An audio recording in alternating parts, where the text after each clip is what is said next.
Welcome back, guys, to Battleground Stories. 80% of you still haven't subscribed. Before we start the video, hit that subscribe button.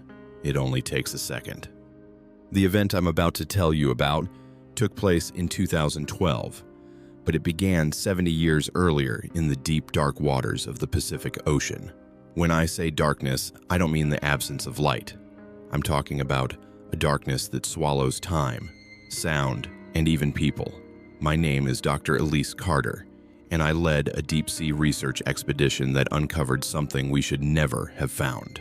Something that had been waiting there in the crushing silence of the ocean floor since 1942. And before I continue, I want you to understand something. What we found wasn't just a shipwreck. It was something that shouldn't have existed. It was something that defied every rule we thought we knew about physics, time, and death. But I'm getting ahead of myself. Let me start where it began, or maybe where it ended. With USS S-26, it's hard to tell the difference anymore. It was January 24th, 1942. The war was still young, and America was reeling from Pearl Harbor. Commander Henry Wallace stood on the bridge of S-26, a diesel-electric submarine that had seen better days even before the war started. The S-class boats were old, slow, and cramped. But they were what the Navy had, and Wallace was determined to make his boat count. The mission orders came through encrypted channels, simple enough on paper. Patrol the coordinates near the Gulf of Thailand. Monitor Japanese shipping lanes. Report any enemy movement. Standard stuff for a submarine crew that had already survived 3 patrols in hostile waters. But Wallace felt something that morning, something he couldn't name. He stood on the conning tower, watching the sun rise over the Pacific, and he wrote in his log words that wouldn't be discovered until decades later. The men are hearing things. Whispers in the water. I tell them it's just the hull settling, the pressure playing tricks. But I hear them too. Something's out there in the deep, watching, waiting. Lieutenant Mark Davis, the sonar operator, sat hunched over his equipment in the cramped sonar room. At 31, he was one of the older men aboard, experienced enough to know when something wasn't right. And that morning, everything felt wrong. His headphones crackled with the usual ocean sounds. The distant groan of whale song, the click of shrimp, the endless whisper of current moving through water. But underneath it all, there was something else. A pattern, a rhythm that didn't belong to nature. "Sir," he called up to Wallace through the voice tube, "I'm picking up something on the passive array. It's not mechanical, not biological either. It's like nothing I've ever heard before." Wallace descended into the sonar room, squeezing through the narrow hatch. "Show me." Davis adjusted the frequency, isolating the sound. Through the headphones came a low hum, steady and rhythmic, almost like a heartbeat. But it was too slow, too deep, and it seemed to be coming from below them, from the ocean floor itself. "Depth under keel?" Wallace asked. 1,800 meters, sir. Nothing but mud and rock down there." "Then it's probably just a thermal layer playing tricks with the sound waves." But Wallace didn't believe his own words. Neither did Davis. They exchanged a look that said everything they couldn't speak aloud. Something was wrong with these waters. The next few hours passed in routine. The crew went about their duties with the mechanical efficiency of men who'd learned to live inside a steel tube under crushing pressure. Engineer Paul Monroe, 27 years old and brilliant with machinery, tended to the diesel engines with the care of a man caring for a living thing. He knew every sound the boat made, every vibration, every groan of metal against the sea. That's why he noticed when the sounds changed. It started small, a slight variation in the engine pitch, a vibration in the deck plates that shouldn't be there. Monroe pressed his hand flat against the hull, feeling the metal, cold, colder than it should be at this depth. And something else, a vibration that didn't match the engines. It was coming from outside, from the water itself. In the radio room, Corporal Ethan Price sat before his equipment, monitoring the encrypted channels. At 25, he was the youngest officer aboard, still eager, still believing the war would be over soon, and he'd go home with stories to tell. He didn't know yet that some stories are better left untold. The radio hissed with static, normal. But then, cutting through the white noise, came a sound that made his blood freeze. A voice, faint, distorted, speaking in a language that might have been English but sounded wrong. The words were stretched, elongated, as if time itself had warped them. S-26, respond, coordinates. Price grabbed the handset. This is USS S-26, identify yourself. Over. Nothing. Just that endless static. Then the voice again, clearer this time. Turn back. The deep is not yours. Turn back before you see what waits below. Price's hand shook as he reached for the intercom, but before he could call the captain, the voice cut off, replaced by that same deep hum Davis had detected on sonar, the sound that came from nowhere and everywhere at once. He should have reported it immediately. That was protocol, but something stopped him. Fear, maybe, or the sense that once he spoke those words aloud, once he made them real, there would be no taking them back. By 1400 hours, the entire crew felt it, that wrongness in the water. The way the submarine seemed to move slower, as if pushing through something thicker than seawater. The way shadows seemed to linger in corners even when the lights were bright. The way the temperature dropped despite the working heaters. Commander Wallace called a meeting with his senior officers in the cramped wardroom. Davis, Monroe, and Price gathered around the small table, their faces lit by the dim overhead bulb. "Gentlemen," Wallace began, his voice steady but his eyes showing the strain. "I need to know I'm not losing my mind. Tell me what you've experienced in the last 12 hours. They looked at each other, each waiting for someone else to speak first. Finally, Davis broke the silence. "The sonar's picking up sounds that shouldn't exist, sir. Patterns that don't match any known vessel or sea life. And the frequency keeps shifting, like it's trying to communicate." Monroe nodded. "The engines are running normally, but there's a vibration in the hull. It's not mechanical failure. It's external. Something's affecting us from outside." Price swallowed hard before speaking. "Sir, I received a radio transmission. A warning. It told us to turn back." Wallace leaned back, the chair creaking under his weight. "I've been in these waters for 20 years, served on 7 different boats. I've seen strange things. The ocean plays tricks on men's minds. But this..." He paused, choosing his words carefully. "This feels different. This feels deliberate." "What are your orders, sir?" Davis asked. Wallace was quiet for a long moment. He thought about his wife back in San Diego, his daughter who was just learning to read, the promise he'd made to come home safe. But he also thought about duty, about the mission, about the men counting on him to make the right call. "We continue the patrol," he said finally, "but we stay sharp. We trust our instruments and we trust each other. And if things get worse..." He didn't finish the sentence. He didn't need to. That night, at 2200 hours, S-26 descended to patrol depth, 150 meters below the surface, deep enough to avoid detection, shallow enough to surface quickly if needed. The crew settled into the quiet routine of night watch, half the men sleeping in their cramped bunks, the other half monitoring the boat's systems with tired eyes. Davis sat at his sonar station, headphones pressed against his ears. The ocean sang its usual song, but underneath, that hum continued, growing louder, growing closer. Then, at 23:47 hours, everything changed. The sonar screen lit up with contacts, dozens of them, surrounding the submarine in a perfect circle. But they weren't moving like ships. They weren't moving like anything natural. "Captain to sonar," Davis called, his voice tight with fear. "We have multiple contacts, bearing all around, range closing." Wallace appeared within seconds. "Identify." "I can't, sir. They're not giving off engine noise. not magnetic signatures. They're just there. Wallace grabbed the periscope handles, swinging the scope in a full circle. Through the lens, he saw only darkness. The moon was hidden behind clouds and the sea was black as ink.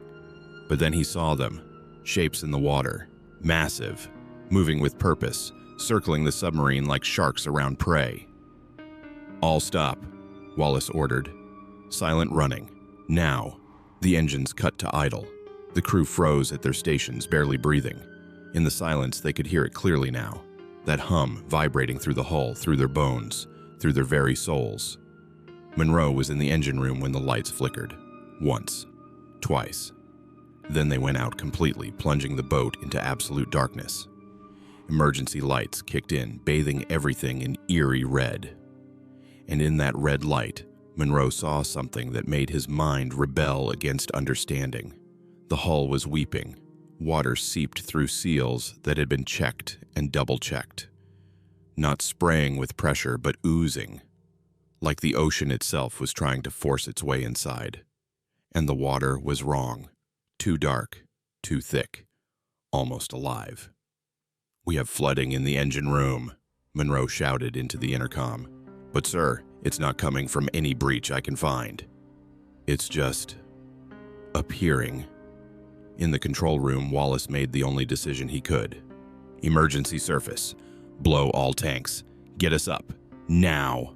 The boat lurched as high-pressure air screamed into the ballast tanks. S-26 began to rise, climbing toward the surface, toward air, toward safety. But the shapes in the water rose with them, keeping pace, maintaining that perfect circle. 50 meters from the surface, then 40, then 30. That's when the hum changed.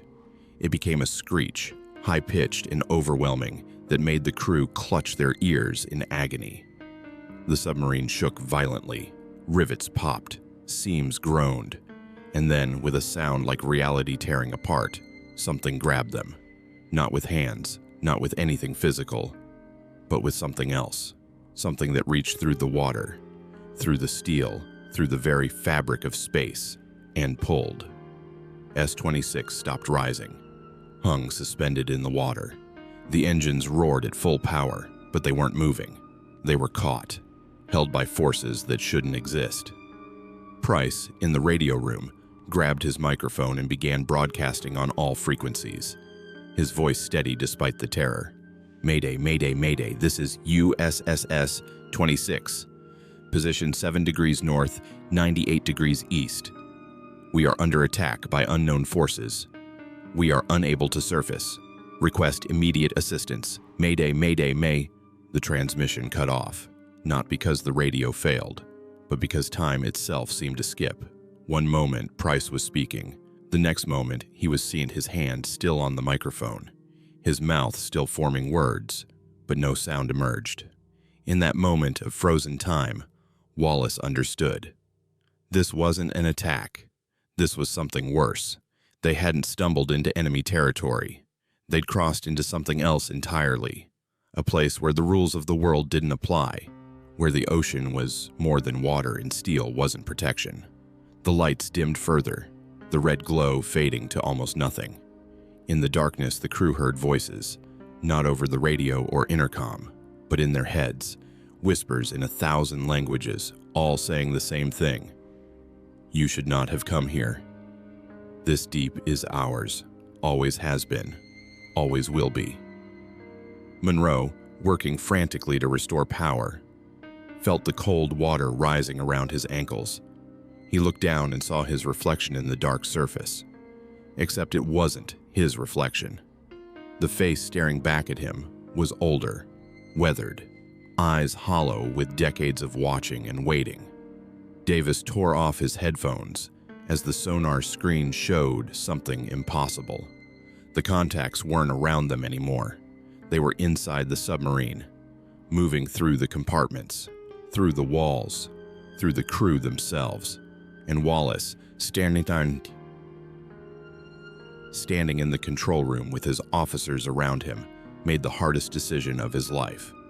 He reached for the emergency scuttle lever, the one designed to sink the boat in seconds if capture was imminent. "Forgive me," he whispered, to his crew, to his family, to God. But before his hand touched the lever, the submarine lurched downward, not sinking, being pulled, down past safe diving depth, down past crush depth.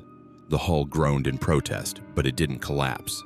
It held together even as the depth gauge spun past numbers that should have killed them all. 200 meters, 300, 500, 1,000. The pressure should have crushed them like an empty can, but it didn't, because they weren't in normal water anymore. They were in something else, somewhere else. Price, his voice finally returning, spoke into his radio one last time. His words would be recorded, stored in the black box that would never be recovered. All stations, this is S-26, final transmission. We are at depth impossible. Systems failing. Hull intact, but we cannot surface. Cannot. Something has us. Can't see it, but it's all around. In the water. In the boat. In us. If anyone receives this, don't come looking. Don't. The deep doesn't give back what it takes. Tell our families we fought. Tell them we. His voice trailed off as the lights finally died completely. In the absolute darkness, the crew of USS S-26 waited. Some prayed. Some wept. Some simply sat in silence, accepting what was coming. Commander Wallace stood at his station, hands gripping the periscope handles, and spoke his final log entry into the darkness. January 25th, 1942, 00:23 hours. This is Commander Henry Wallace, USS S-26. We have descended beyond recovery depth. All attempts to surface have failed. The crew remains at their stations. Whatever has taken us does not intend to let us go. To whoever finds this record, if anyone ever does, know that we did our duty to the end. And know this: the ocean is deeper than any chart shows, older than any history records. And in that deep, in that ancient dark, things wait that we were never meant to disturb. We disturbed them. And now we pay the price. God help anyone who follows us down. The submarine settled onto the ocean floor with a gentle thud. The hull creaked once, then fell silent. Inside, the crew waited for the end, for the crushing pressure, for the cold water to finally breach the hull and claim them. But it never came. Instead, they heard something else, a sound like a clock ticking, regular, eternal, counting down or counting up, they couldn't tell. And in that rhythm, they realized the terrible truth. They weren't going to die. Not quickly, not mercifully.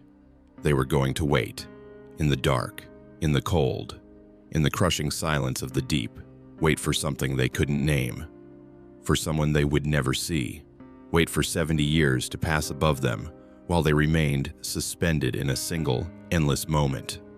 Wait until the day when someone else would disturb the deep and find what should have stayed lost forever. 70 years is a long time for the world above.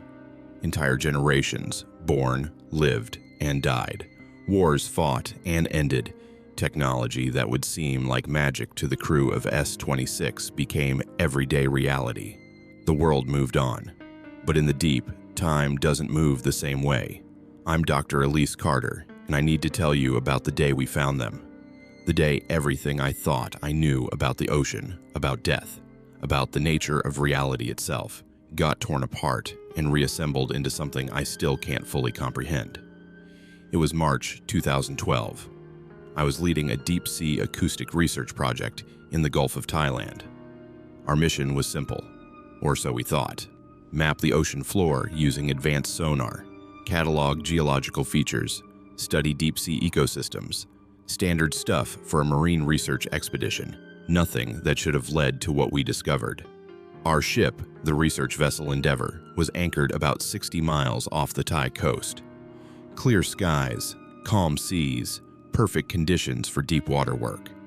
My team consisted of 8 people, specialists in their fields, good people who trusted me to bring them home safe. I remember that morning with perfect clarity. The kind of detail that gets burned into your memory when your life divides into before and after. I was in the sonar room with Marcus Chen, our acoustic systems operator, 32 years old, brilliant mind, coffee addict. He'd been running passive sonar sweeps all night, listening to the ocean symphony. "Doc, you need to hear this," he said, pulling off his headphones with a confused expression. I moved to his station. "What am I looking at?" "That's just it. I don't know. It started about 20 minutes ago. Low-frequency transmission on a band that hasn't been used since the Cold War. But here's the weird part." He adjusted the frequency filter. "It's not coming from the surface. It's coming from depth, about 180 meters down." I leaned closer to the screen. The signal was faint but distinct, a steady pulse, almost rhythmic. Could be a research buoy that sank. Or maybe military equipment from an old exercise. That's what I thought. But listen to this. Marcus isolated the signal and played it through the speakers. What we heard made my skin crawl. Underneath the electronic pulse was something else, a sound that shouldn't be there. It was organic somehow, like breathing. And beneath that, barely audible, was something that sounded almost like voices. "Run it through the analysis software," I said, trying to keep my voice steady. "Clean up the signal. I want to know exactly what we're hearing." While Marcus worked, I stepped out onto the deck. The ocean stretched to the horizon in every direction, deep blue and seemingly endless. Peaceful, beautiful, hiding secrets in its depths that men weren't meant to find. Sarah Williams, our dive operations coordinator, joined me at the rail. 45 years old, former Navy, 20 years of deep sea experience. If anyone could help me make sense of this, it was her. "Marcus found something," I told her. "A signal from depth, old frequency. Old enough to be from World War II. Sarah's expression shifted. "That's impossible. Nothing from that era could still be transmitting. The batteries would have died decades ago." "I know. But it's there. Clear as day." We stood in silence for a moment, both of us understanding what this meant, what it could mean. Finally, Sarah spoke, her voice low. "There were submarines lost in these waters during the war, never recovered. The records are spotty, but I've heard rumors. Boats that went down and were never found." "How many?" "Officially, 3 American submarines were lost in the Pacific Theater with no wreckage ever located. Unofficially," she paused. "The number's higher, a lot higher." Marcus called us back inside. His face was pale, eyes wide behind his glasses.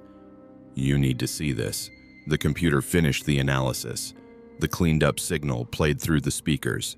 This time, there was no mistaking it. Beneath the electronic pulse was a voice, distorted, stretched thin across decades, but unmistakably human. "All stations, report in. Anyone still here?" The 3 of us stood frozen, staring at the speakers like they might reach out and grab us. Marcus finally found his voice. "That's not possible. That can't be real." But it was real, and it was repeating the same words over and over, in a loop that had been running for God knows how long.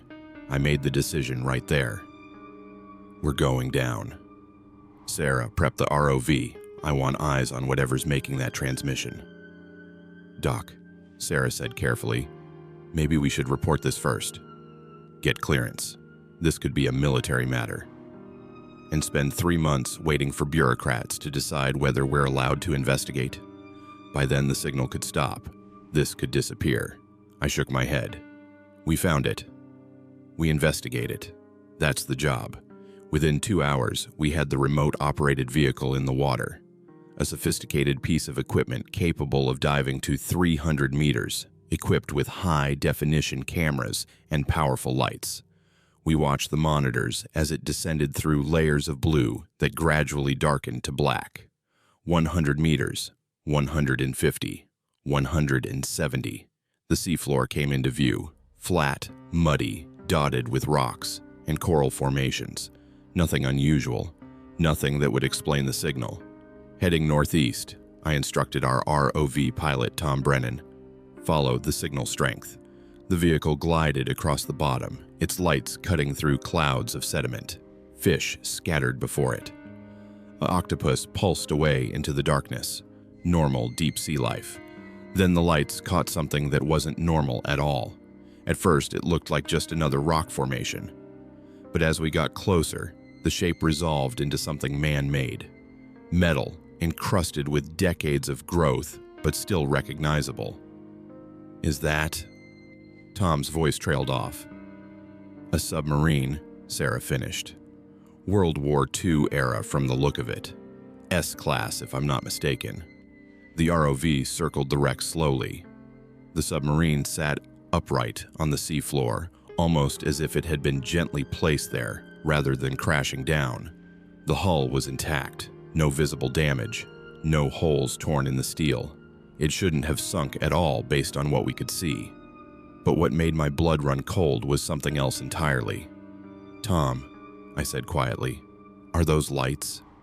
He adjusted the camera focus. Through the murky water, we could see faint illumination coming from inside the submarine.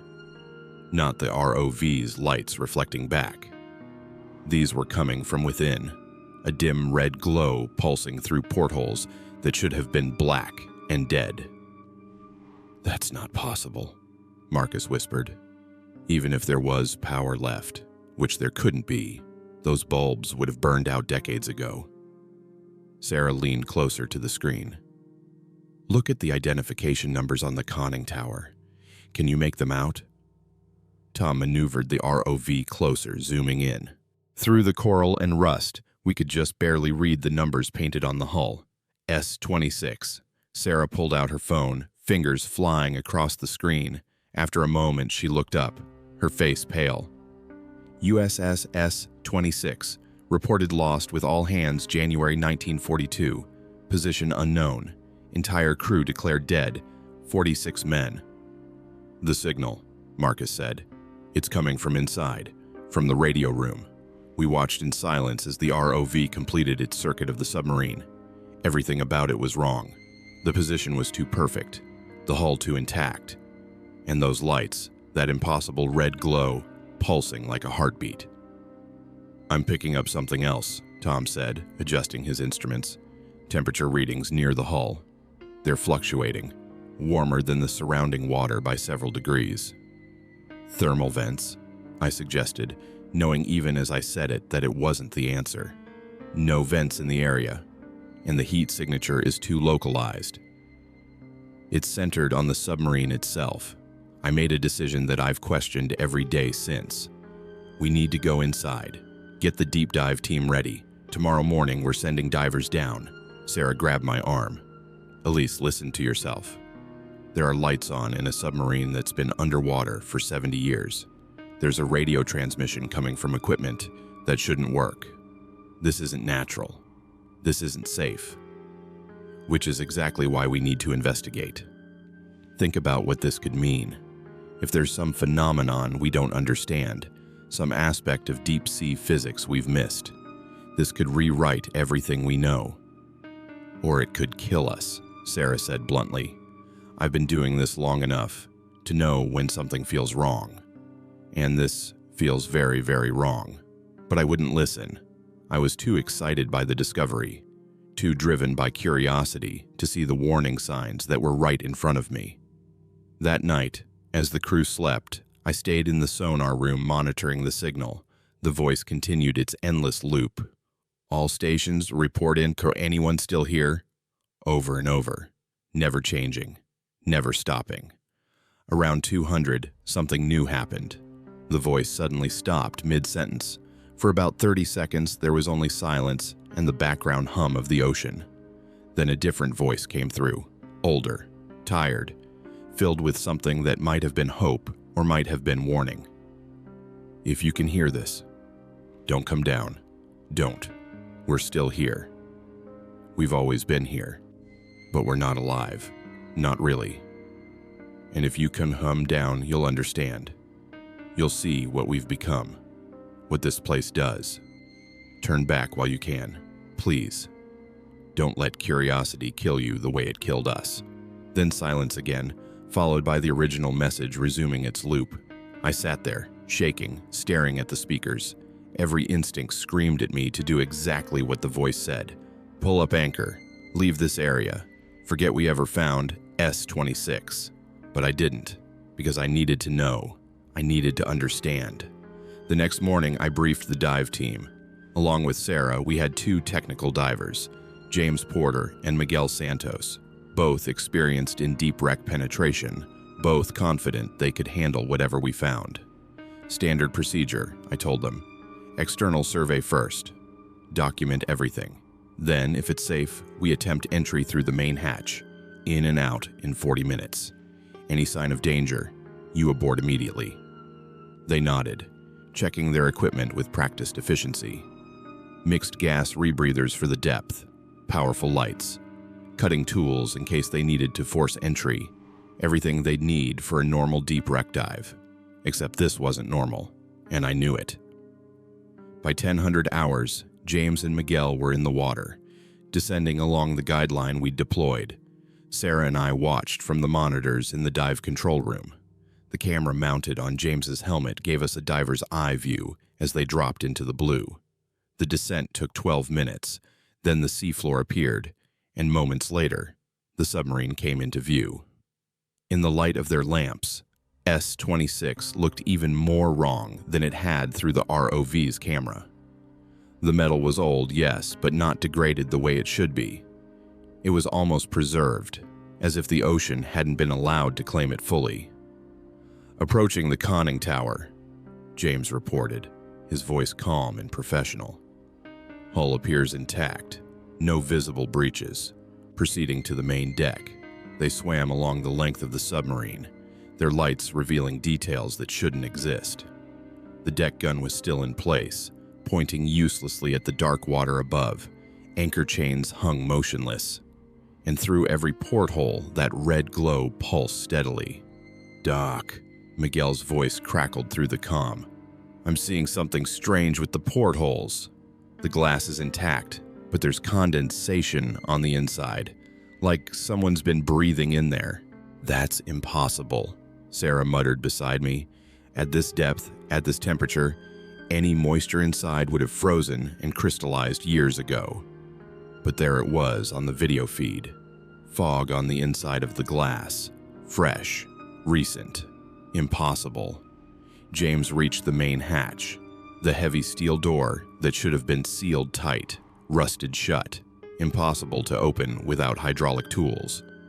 He grabbed the wheel mechanism, expecting it to be frozen solid. It turned. Easily. Smoothly. As if it had been oiled yesterday. "The hatch is unsealed," James reported, his voice suddenly uncertain. "It's like someone left it open for us." "Don't open it yet," I said. "Run your sensors first. Check for pressure differential, gas composition, anything unusual." James deployed his equipment, taking readings. After a moment, he spoke, and I could hear the confusion in his voice. "Pressure inside matches ambient. But Doc, the gas mix. There's oxygen in there. Not much, but it's present. And the temperature. It's warmer inside than the surrounding water." Sarah and I exchanged looks. This was beyond wrong. This was impossible. "James," I said carefully, "I need you to make a call. Do you feel safe proceeding?" There was a long pause. I could see his helmet camera shifting as he looked at Miguel, then back at the hatch. Finally, he answered. "We've come this far. Let's see what's inside."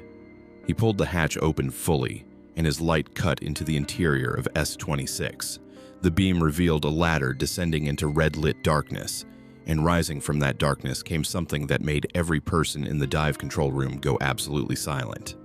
Music. Faint, distorted, but unmistakable. The kind of big band music that was popular in the 1940s. Glenn Miller or Benny Goodman. The sound of an era 70 years dead, playing from a radio that shouldn't work, in a submarine that shouldn't be intact, at a depth where nothing should survive. "We're going in," James said, his voice steady despite what he was hearing. "James, wait," I started to say, but he was already descending the ladder, Miguel following close behind. Their cameras showed them entering the conning tower, then moving down into the control room. And what they found there would haunt me for the rest of my life.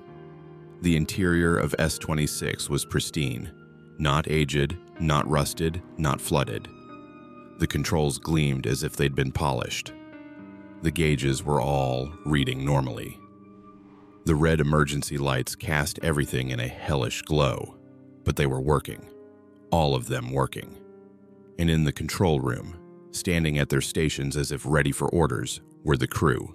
The camera feed from James's helmet showed us something that shouldn't exist, couldn't exist, but there it was, undeniable and terrifying in its impossibility. The crew of USS S-26 stood at their stations, not corpses, not skeletons picked clean by deep-sea scavengers. They stood upright, hands on controls, faces turned toward their instruments. Dressed in their uniforms from 1942, looking exactly as they must have looked the night they went down, except they weren't moving. Not breathing, not blinking, just standing there in the red emergency light like statues made of flesh. "Oh my God," Miguel whispered, his voice cracking through the comm. "Doc, are you seeing this?" I couldn't answer. My throat had closed up. Beside me, Sarah had her hand over her mouth, eyes wide with horror. James moved his light slowly across the control room. 6 men stood at their stations. Their skin had a strange waxy quality, preserved but wrong.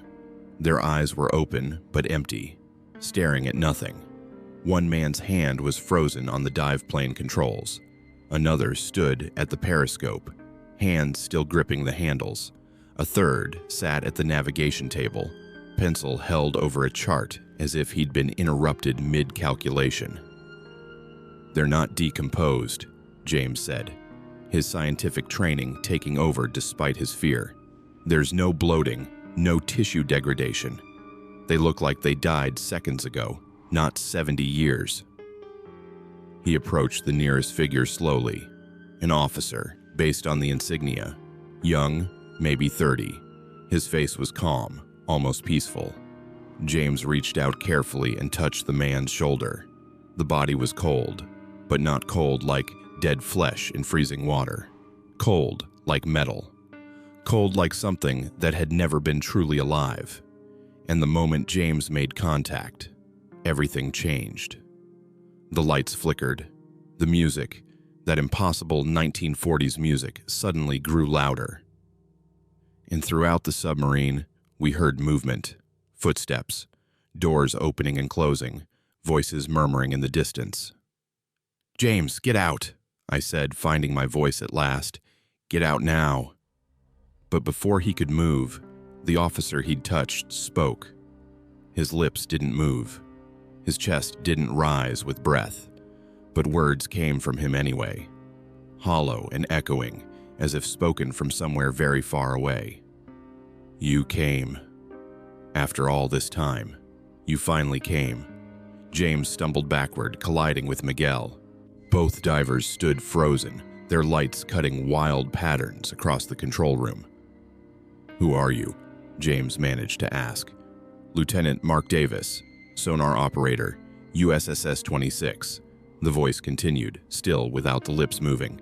"We've been waiting. Waiting so long. Do you know what it's like to wait for 70 years? To be trapped between one heartbeat and the next? To exist in a moment that never ends?" "What happened to you?" Miguel asked. "To your boat?" Davis's head turned slowly, mechanically, to face them. His eyes, which had been empty, suddenly focused with terrible clarity. "We went too deep. Found something we shouldn't have found. Woke something that should have stayed asleep. And now, we're part of it. Part of the deep. Part of the dark. Forever." Another figure stirred, an older man at the engineering station. He turned toward the divers with the same mechanical movement, and when he spoke, his voice was different, but carried the same hollow quality. I'm Engineer Paul Monroe. We tried to escape, tried to surface, but the deep wouldn't let us go. It pulled us down, not to kill us. That would have been mercy. It pulled us down to keep us, to make us part of itself. Throughout the submarine, more figures began to move. Not walking, but shifting, turning. Their eyes all focusing on the two divers who had disturbed their eternal vigil. "James, Miguel, swim." Sarah's voice cut through the comm, sharp with command. "Swim now. Don't look back. Just go." But as James turned toward the ladder, a figure blocked his path. A young man, early 20s, dressed in the uniform of a radio operator. The nameplate on his chest read, "Price." "You can't leave," Corporal Ethan Price said, his voice younger than the others, but just as hollow. "You touched us. You made contact. Now you're connected. The deep knows you're here. It won't let you go any more than it let us go." "Move aside," James said, trying to sound authoritative, but his voice shaking. "I'm trying to warn you," Price continued. "When we first went down, we thought we could escape. We didn't understand. The deep doesn't work like the world above. Time is different here. Space is different. Death is different. You're already part of it now. You just don't know it yet." From deeper in the submarine came a sound. Not the music, not the mechanical hum, but something organic, wet, breathing. The sound of something massive moving through spaces too small to contain it. "There's something else on this boat," Miguel said, his light sweeping toward the rear compartments. "Something that isn't crew." "That's what took us," Davis said. "What changed us. It lives in the deep places, the trenches that go down forever, the cracks in the ocean floor where the world opens up and shows what's underneath. It's old, older than the ocean, older than the land, and it collects things, ships, submarines, planes, anything that disturbs its domain, keeps them, preserves them, adds them to its collection. Like a museum," Price added, "except we're still aware, still conscious, trapped in our bodies, unable to move, unable to die, just existing in this eternal moment while it studies us, learns from us, prepares." "Prepares for what?" James asked. The crew exchanged looks, and for the first time, something like emotion crossed their preserved faces. "Fear. For when it decides to rise," Monroe said quietly. "For when it gets tired of collecting and decides to claim the surface world for itself." A door at the rear of the control room swung open slowly. Beyond it, the corridor leading to the engine room stretched into darkness. But that darkness wasn't empty. It was full.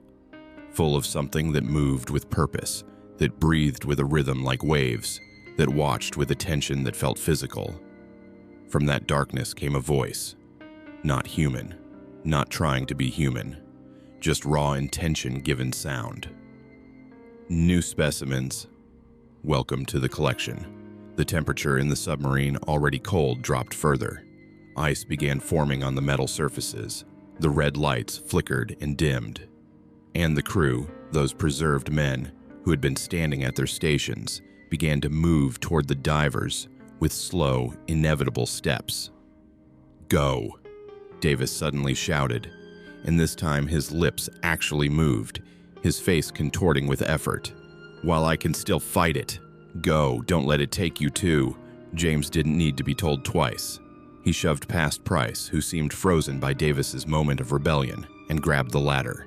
Miguel was right behind him. They climbed frantically, their gear clanging against the metal, their breath loud in their regulators. Behind them, they could hear the crew moving, not fast, but steady, and beneath that, the sound of something larger. Something that filled the submarine with its presence, that made the hull groan and the water itself seem to thicken. They burst out of the hatch onto the submarine's deck. The water around them had changed. It was darker now, thicker, almost syrupy. And in that darkness, shapes moved. Large shapes, circling the submarine like sharks around prey. "Surface," James gasped into his comm. "We're surfacing now." They kicked hard for the surface, following their guideline up through the water. But the line felt wrong, too long, as if the distance they needed to travel had somehow stretched. They kept swimming, ascending, but the surface seemed to stay the same distance above them. "Something's wrong," Miguel panted. "We should have reached 50 meters by now. We're still showing 180 on the depth gauge."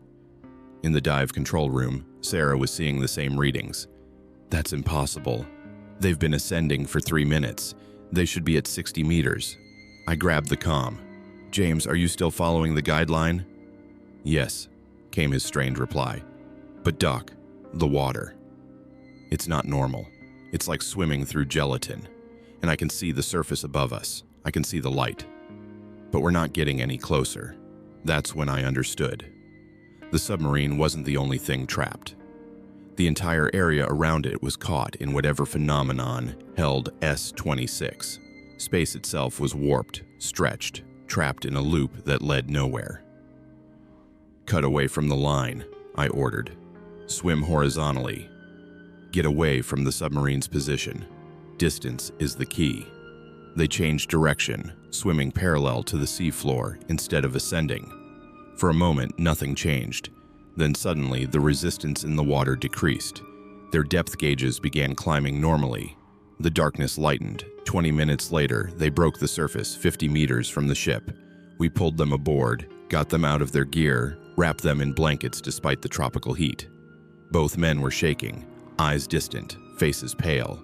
James spoke first, his voice barely above a whisper. "The crew is alive, Doc. Not alive like us, but aware, conscious, trapped in their bodies for 70 years. And there's something else down there with them. Something that's keeping them, collecting them." That night, as the ship sat at anchor, we debated what to do. Report it to the authorities, attempt another dive, pack up and leave, pretend we never found S-26. The decision was taken from us. At 0300, the alarms went off. Every system on the ship simultaneously detecting something rising from the deep. The sonar screen lit up with a contact directly beneath us. Massive, larger than the ship itself, moving upward at impossible speed. I ran to the deck rail and looked down into the dark water. The ocean was glowing, not with bioluminescence, but with that same red light we'd seen in the submarine.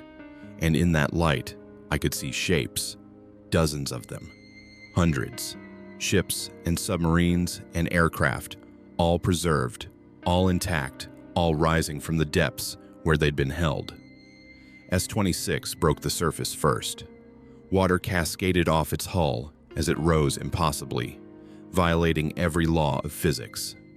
The conning tower emerged, then the deck, then the entire submarine sat on the surface as if it weighed nothing at all. And standing on the deck were the crew, all 46 of them, looking up at our ship with those empty, hollow eyes. Commander Wallace stood at the front. When he spoke, his voice carried across the water without need for amplification. "You shouldn't have come. You shouldn't have touched us. Now the deep knows about you, knows about your ship, and it always collects what it knows." Around us, more vessels surfaced. A Japanese destroyer from World War II, a Chinese fishing trawler, a Coast Guard cutter, a yacht. Ships from different eras, different nations, all in perfect condition, all crewed by figures that should be dead, but weren't. They formed a circle around the Endeavor, closing in slowly. The water between the vessels began to churn and bubble, and from that churning water, something else began to emerge. First came tentacles, but not like any squid or octopus. These were wrong, segmented like insects, covered in what looked like eyes, moving with intelligence and purpose. They wrapped around the hull of our ship, not crushing it, but holding it, claiming it. "Everyone to the emergency raft," I shouted. "Abandon ship now." The crew scrambled to deploy the life raft. We threw in emergency supplies, communications equipment, anything we could grab. Sarah was herding people toward it when Miguel grabbed her arm. "Look at the water," he said. The ocean around the raft was changing, darkening, thickening into that same syrupy consistency that had trapped the divers. If we got in the raft and tried to paddle away, we'd be caught just like they'd been caught underwater. We were trapped, held on our own ship by forces we didn't understand and couldn't fight. That's when I saw movement on S-26. Lieutenant Davis, the sonar operator, was climbing over the side of the submarine into the water, not with the mechanical movements of the controlled crew, but with human urgency. He swam toward our ship, fighting against the thick water, his preserved body somehow still capable of movement. He reached our hull and climbed up the emergency ladder. When he pulled himself onto the deck, I could see the effort it took him. Whatever force controlled the crew didn't want him here, but he fought it. "I can help," he gasped, and his voice was more human than it had been in the submarine. "The entity. It's not a single being. It's an intelligence that permeates the deep, ancient, vast, but it has rules, patterns. I've been studying it for 70 years. I think I know how to break its hold." "How?" Sarah asked. "Fire," Davis said. "It preserves things, keeps them intact. Fire is the opposite of preservation. It's chaos, destruction, the one thing the entity can't control or collect." "You want us to burn the ship?" I asked. "Not just the ship. S-26, all the vessels it's raised. Break the collection, destroy what it's preserved. That might be enough to make it retreat, at least temporarily." "Might be," Tom said. "That's not exactly reassuring." "It's all I have," Davis replied. He looked at his hands, seeing them as if for the first time in decades. "I don't know how much longer I can maintain control. It's pulling me back, but I had to try, had to warn you, had to do something other than stand and watch for eternity." We made the decision fast. There wasn't time for debate. Sarah ran for the fuel storage. Marcus and Tom started smashing open flare containers. We doused everything we could reach in diesel, creating a trail leading to the fuel tanks. The tentacles around our hull tightened, as if the entity sensed our plan. The surrounding ships began to move closer. On each deck, the preserved crews raised their hands in unison, and from those hands came that red light reaching toward our vessel. "Light it," I ordered. "Light it now." Sarah dropped the flare into the diesel trail. Fire roared to life, spreading across the deck faster than we expected. We ran for the stern, toward the one raft we'd managed to deploy that was still floating free. Behind us, flames engulfed the ship. Davis didn't follow us. He stood in the fire, letting it consume him, and for the first time since 1942, he smiled. "Thank you," he said. "Thank you for giving me an ending." We hit the water and swam for the raft. The moment we climbed in, the Endeavor exploded, fuel tanks rupturing, sending fire and debris high into the night sky. The blast wave pushed us away, and mercifully, the water here was normal, allowing us to paddle. But we didn't paddle away. We watched. The fire spread to S-26, catching on the diesel we'd managed to splash toward it before fleeing. The old submarine burned, and as it burned, the crew dissolved. Not into ash, but into something else. Light, maybe. Or simply ceasing to exist. Release after 70 years of imprisonment. The other vessels caught fire too, the flames spreading in ways that defied physics, jumping across water gaps, consuming ships that should have been too wet to burn. And with each vessel that burned, we felt something change. The pressure in the air decreased. The thickness of the water returned to normal. The red light dimmed and died. The tentacles retreated beneath the surface. One by one, the burning ships began to sink, their preservation broken, finally allowed to die as they should have died decades before. Within an hour, only debris remained. Floating wreckage, oil slicks catching the moonlight. No sign of the entity, no sign of the collection. We paddled in silence for 3 hours before a passing cargo ship spotted our flare and picked us up. They radioed the Coast Guard. A rescue operation was launched to search for survivors from the Endeavor. But when they reached the coordinates where we'd been anchored, they found nothing unusual. No submarines, no preservation field, just normal ocean depth. The official report said our ship caught fire due to fuel system failure. 8 crew members escaped. No mention of S-26, no mention of what we'd found in the deep, but we knew, and that knowledge changed us. The cargo ship that rescued us brought us to port in Bangkok 3 days later. By then, the official story had already been written. Fuel system malfunction, tragic loss of vessel, 8 survivors pulled from the water, investigation pending. We were separated immediately, debriefed individually by men in suits who never showed us identification. They asked the same questions over and over. What did you see? What did you find? What are you planning to report? I told them everything, every detail. The submarine, the crew, the entity, the collection of vessels. I showed them the video footage Marcus had managed to save on a waterproof drive before we abandoned ship. I gave them depth readings, sonar data, everything we'd recorded.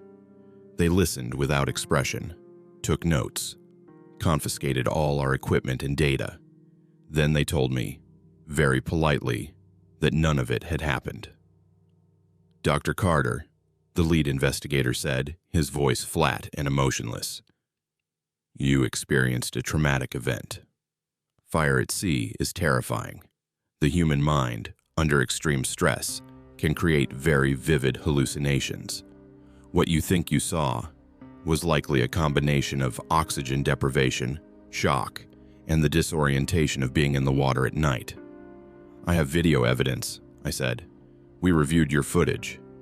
It shows a fire, nothing more. He slid the drive across the table toward me. Your data has been corrupted, I'm afraid. Saltwater damage. A common problem with electronics at sea. I grabbed the drive, knowing before I even looked that they'd wiped it. Every file deleted or corrupted beyond recovery. 70 years of proof, gone in an instant. What about my crew? I demanded. They all saw the same thing. 8 people don't have the same hallucination. Your crew has been very cooperative. They understand the trauma you all went through. They understand that sometimes memory can be unreliable after such an event. He stood, straightening his jacket. I suggest you do the same, Dr. Carter. Accept what happened. Move on. Continue your important work. There are many mysteries in the ocean that deserve your attention. This isn't one of them. It was a threat, politely delivered. Forget what you saw or face the consequences. I was released 2 days later with a clean record, full pay, and a recommendation that I take some time off to recover. My crew was scattered, reassigned to different projects, different institutions, different countries. Within a month, we'd all been separated so thoroughly that contact between us became nearly impossible. But I couldn't let it go. I returned to my university, to my research position, but everything felt hollow now. How could I study the ocean knowing what lived in its depths? How could I pretend that the world was the safe, predictable place we all believed it to be? I spent months going through archives, naval records, shipping manifests, reports of missing vessels. And I found something that chilled me to my core. S-26 wasn't the only submarine that went missing in that area. Over the last 150 years, at least 40 vessels had vanished without trace in the Gulf of Thailand and surrounding waters. Fishing boats, cargo ships, military vessels, research ships, all gone. No wreckage ever found, no survivors, just empty ocean where ships used to be. And it wasn't limited to that area. Similar patterns existed all over the world. The Bermuda Triangle, obviously, but also the Devil's Sea off Japan, the South Atlantic Anomaly, the Mariana Trench, dozens of locations where vessels disappeared at rates far higher than statistical probability could explain. The official explanations were always the same: weather, equipment failure, human error. But I knew better now. I'd seen what waited in those places, what collected and preserved and kept. 6 months after the incident, I received a package at my office. No return address. Inside was a single item: a ship's bell, brass, heavily tarnished. Engraved on its surface was a name: USS S-26. With it was a note, handwritten on paper that looked old but wasn't water damaged. "Thank you for freeing us. But you should know, what you encountered was just one of them. The deep has many collectors, many watchers, many entities that preserve what falls into their domains. We were lucky. You gave us fire. You gave us an ending. Most collections are never found, never freed. They exist in the dark, forever, while the world above forgets they ever existed. Be careful, Dr. Carter. Now that you know they exist, they know about you too. And collectors never forget what they've touched. Lieutenant Mark Davis, I keep that bell in my office. A reminder of what I found and what I lost. Sometimes late at night, when the building is empty, I swear I can hear it ring softly, though I never touch it. A sound like a warning, or maybe a greeting. I tried to continue my research, but my heart wasn't in it anymore. Every time I looked at sonar readings of the ocean floor, I wondered what might be down there. What collections existed in trenches we'd never explored. What preserved vessels sat in perfect condition, crewed by men and women who couldn't die but couldn't live, trapped in moments that stretched into eternity. My colleagues noticed the change in me, the way I flinched at certain sounds, the way I avoided any projects involving deep water, the nightmares that left me exhausted and shaking. They suggested therapy, medication, time off. I took their advice, saw a therapist who specialized in trauma. She was kind, professional, and completely unprepared for what I told her. After 3 sessions, she gently suggested that perhaps oceanography wasn't the right field for me anymore, that maybe I needed a career change, somewhere far from water. Maybe she was right. A year after the incident, I resigned from my position, moved inland, as far from the ocean as I could get, found work teaching marine biology at a small college in Colorado. It's safe here, comfortable. The only water is in rivers and lakes, shallow and surveyed and understood. But I can't forget. I dream about S-26 sometimes. About Lieutenant Davis standing in flames, smiling with relief as he finally found release. About Commander Wallace and his crew, trapped for 70 years in a single moment of time. About Corporal Price trying to warn us even as the entity controlled his body. And I dream about the others. The ones we didn't free. The Japanese destroyer, the Chinese trawler, the Coast Guard cutter, all the vessels that surfaced that night and then sank again when the entity retreated. Are they still down there? Still preserved?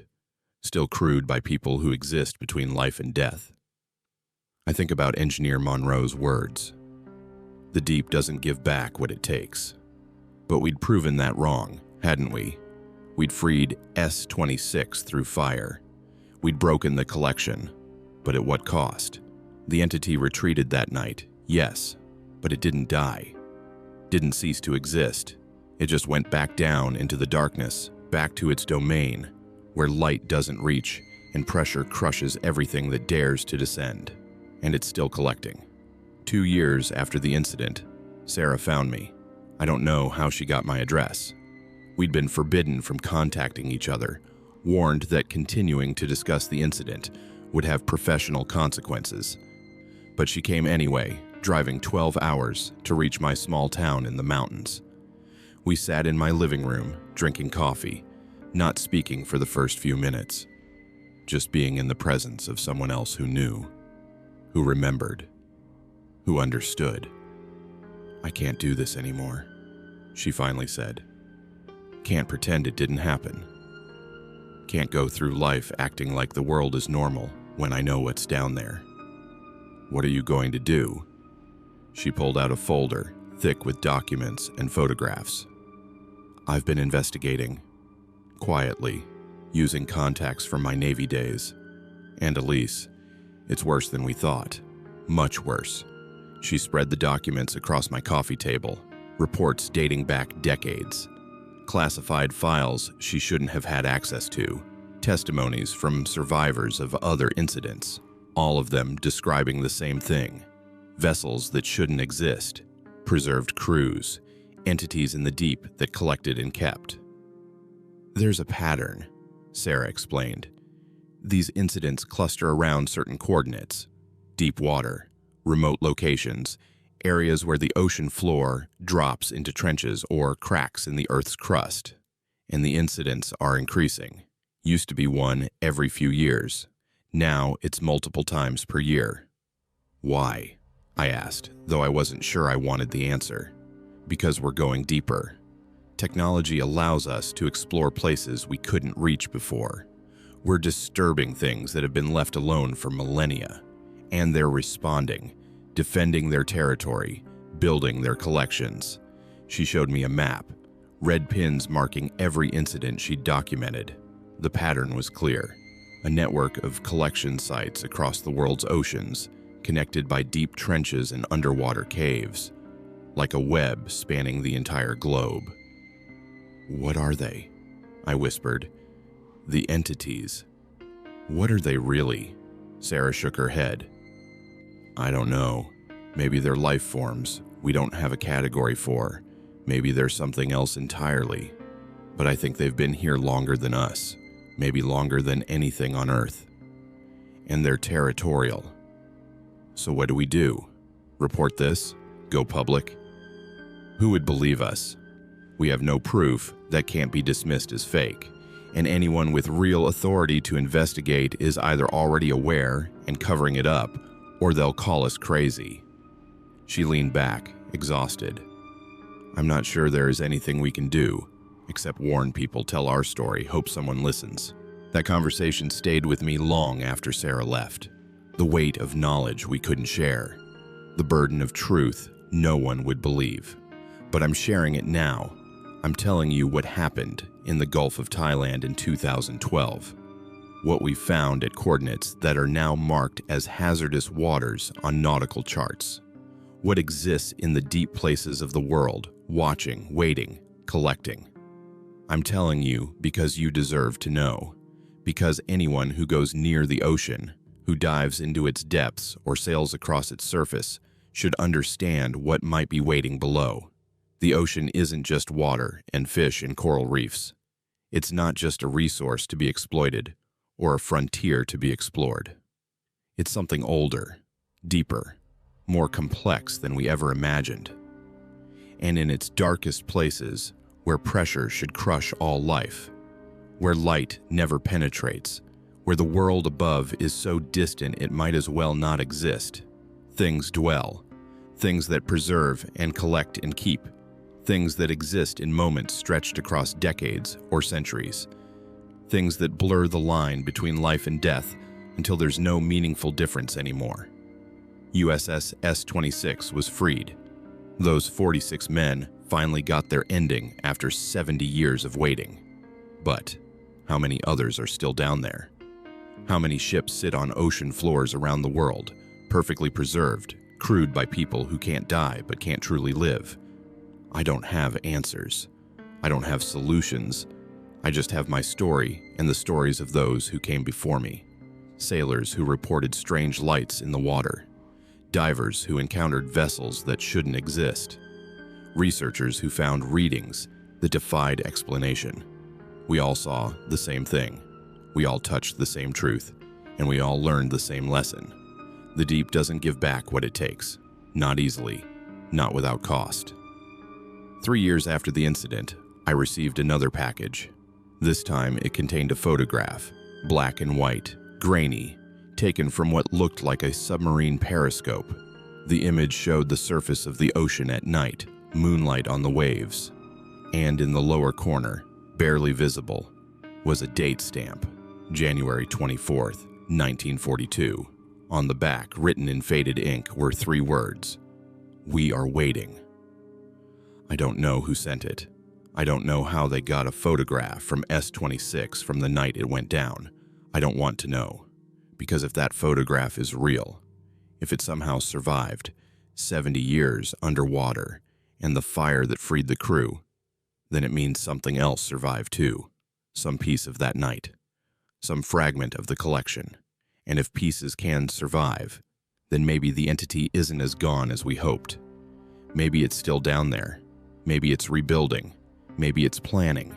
Maybe one day it will decide that the surface world has encroached too far, that we've disturbed its domain once too often. And when that day comes, when it rises from the trenches with all its preserved collections, all the ships and crews it's kept through the decades and centuries, we'll understand the true meaning of the deep. I still teach marine biology. I still talk about ocean ecosystems and marine life and the importance of preserving our seas, but I never mention what I know, what I saw, what I escaped, because some truths are too terrible to share openly. Some knowledge is too dangerous to spread. Sometimes the kindest thing you can do is let people believe the comfortable lies. Let them think the ocean is just water and fish. Let them enjoy their beaches and their cruises and their deep sea adventures. But I'm telling you now, whoever you are, reading this or hearing this story, if you ever find yourself above deep water, if you ever encounter something that doesn't make sense, a vessel that shouldn't be there, lights where there should only be darkness, sounds that don't belong to any known creature, turn around, surface, leave. Don't try to investigate. Don't try to understand. Don't try to make contact, because the deep has rules we don't comprehend, and the entities that dwell in those places don't think like us, don't value life like us. They preserve, they collect, they keep, and once they touch you, once you become part of their attention, you might find that the line between observer and specimen is thinner than you ever imagined. Lieutenant Mark Davis knew that. He spent 70 years learning it. And in the end, he used that knowledge to free himself and his crew. He chose fire over preservation, destruction over eternal waiting, and ending over endless existence. I think about him often, wonder if he found peace in those final moments, wonder if the others found it too, wonder if somewhere in whatever comes after death, they're together, free, finally able to move beyond that single frozen moment in January 1942. I hope they are. I hope the fire gave them what 70 years in the deep couldn't: release, rest, an end to watching and waiting. As for me, I'll keep teaching, keep living my quiet life far from the ocean, keep the bell from S-26 on my desk as a reminder of what I saw and what I survived. And late at night, when I hear it ring softly, though I never touch it, I'll remember Lieutenant Davis's words. The deep has many collectors, many watchers, many entities that preserve what falls into their domains. I'll remember, and I'll stay far from the water. That's my story. That's what happened when we found USS S-26 in the Gulf of Thailand in 2012. That's the truth about what lives in the deepest places of the ocean. Believe it or don't. Share it or keep it to yourself. But if you ever find yourself out on dark water, if you ever see something that shouldn't be there, if you ever hear voices from the deep calling up to you, remember what I've told you. Remember S-26. Remember the crew that waited for 70 years. Remember that the ocean keeps secrets. And some secrets should stay buried. You're still watching without subscribing. Make sure you don't miss the next story. Subscribe now and share with your friends. Tell us your country, the time you're watching, and if you've ever experienced something unexplainable at sea, post it in the comments below. Because these stories need to be told. These warnings need to be heard. And maybe, just maybe, if enough people know the truth, if enough people understand what waits in the deep, we can avoid disturbing it again. Maybe we can let the ocean keep its mysteries, let the deep keep its collections, and let the entities that dwell in the darkness remain undisturbed in their ancient domains. That's all we can hope for, all we can pray for, that the deep stays deep, and what waits below stays below forever.